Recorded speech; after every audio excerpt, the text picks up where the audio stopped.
ശരിക്കും അസൂയ തോന്നുന്ന പ്ലെയർ ദിലീപാണ്.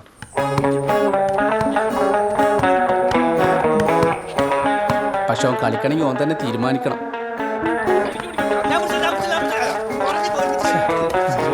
ദിലീപേട്ടാ 2 4 അടിക്കുന്നു. ജയിച്ചടുത്ത കളി കളിക്കാം.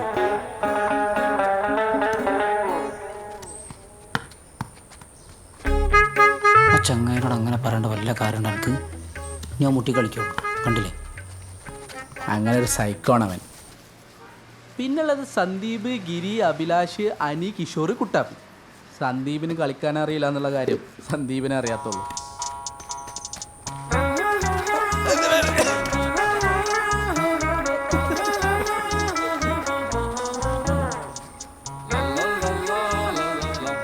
ഗ്രൗണ്ടിലെ ന്യൂജനാണ് ഗിരി. മോഡലിങ്ങിനൊക്കെ പോകുന്നവനെ. ഹരിയുടെ ബ്രദർ. കുറിക്കൊള്ളണ തമാശകളൊക്കെ പറഞ്ഞ് അവൻ എതിർ ടീമിനെ തകർക്കും. 18 വയസ്സായാലൊക്കെ കോവിഡ് കൊണ്ടുപോണേ, സൂക്ഷിച്ചോളി. ഭാഗ്യം നമുക്ക് 32 വയസ്സായത് അല്ലേ അർമ്മ? നിനക്ക് 32 വയസ്സായില്ലേ? ഹായ്.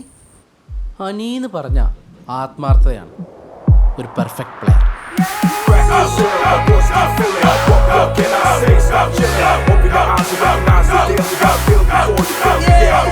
നിങ്ങളെ ആകാശത്ത് നിന്നിട്ട് ഇറങ്ങി ബാക്കി നമുക്ക് പിന്നെ പറയാം.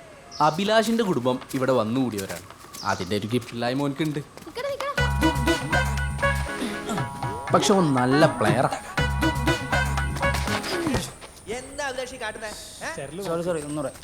ഗ്രൗണ്ടിലെ സ്റ്റെപ്പിനെയാണ് കിഷോർ. ചിന്നമ്മന്റെ സിസ്റ്റർ മോനെ. കിഷോറിനേക്കായി നല്ല പ്ലെയർ മോന്റെ മരുമോനായ കുട്ടാപ്പിയാണ്.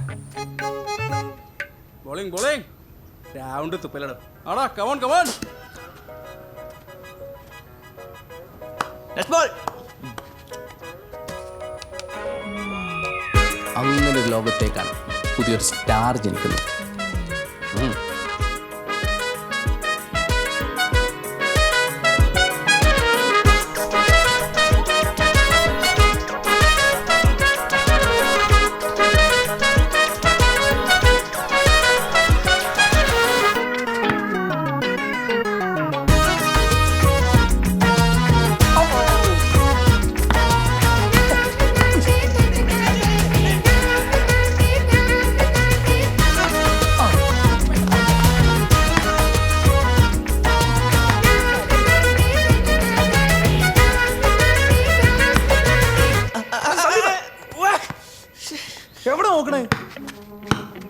എൻ്റെ ബാറ്റിങ്ങിനെ കുറിച്ച് പറയുമ്പോൾ തോന്നും ബോളിങ്ങിൽ പിന്നിലാണെന്ന്.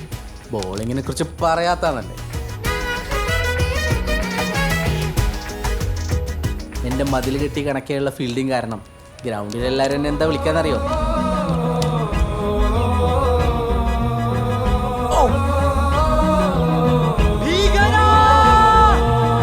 ഭീകരൻ. ഒരു മിനിറ്റ്.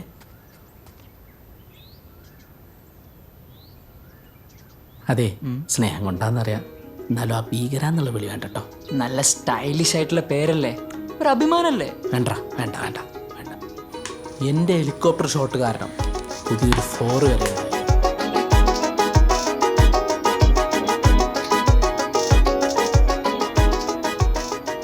അതായത് പുതിയ നിയമം.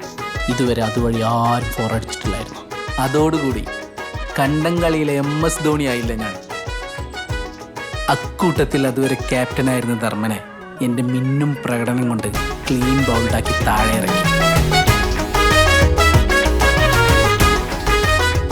നാളെ മുതൽ ഞാൻ പറയുന്നത് പോലെയാവും ഗ്രൗണ്ടിലെ കാര്യങ്ങൾ എന്നുവരെയായി.